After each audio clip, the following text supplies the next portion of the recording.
अरे मामा तू एपटे तू ए जगह कौन करुचु? अरे पल्लवी तू मु एपटे जॉब खोजिबा पे आस्थे हेले तू एपटे अरे पाखरे गोटे ब्यूटी पार्लर अच्छी मु ए वर्ष हेला खोलिछि। आ कह लाइफ रे सब कौन चलछि? हाँ भगवान का दया सब कुछ ठीक अछि। आउ तू तो हम कॉलेज रे टॉपर करिथिलु ना मु श्योर निश्चय तू गोटे गवर्नमेंट जॉब देखे सेटल हो जाइथिबु। नाई रे जीवन रे पाठ सब किछि नुह। आज मु जहा को भी पचारे से तांको स्किल बला रे बहुत आगरे अछंती। मोर भी इच्छा थिला मु गीत गाइबी नाचबी मो बापांकर गोटे जित गवर्नमेंट जॉब किंतु एबे गोटे प्राइवेट जॉब पाइबा पई बार द्वार हेबा पई पडुछि। काश बापा से दिन मो कथा सुनि थांते मु श्योर मु आज मो जीवन रे बहुत आगु जाई थांती।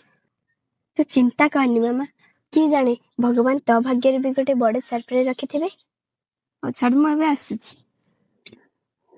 सब बापा माँ मानक मोर एति अनुरोध जे तांको निज पिला मानक केवल पाठ रे नहीं साठ रे भी साथ देबा दरकार। वीडियो दि भले थियो त लाइक कमेंट शेयर कर देबा सब्सक्राइब करबा को जाबे भूलिबे ना। हम पुन देखा बड नुवा वीडियो सब रहिलो। जय जगन्नाथ।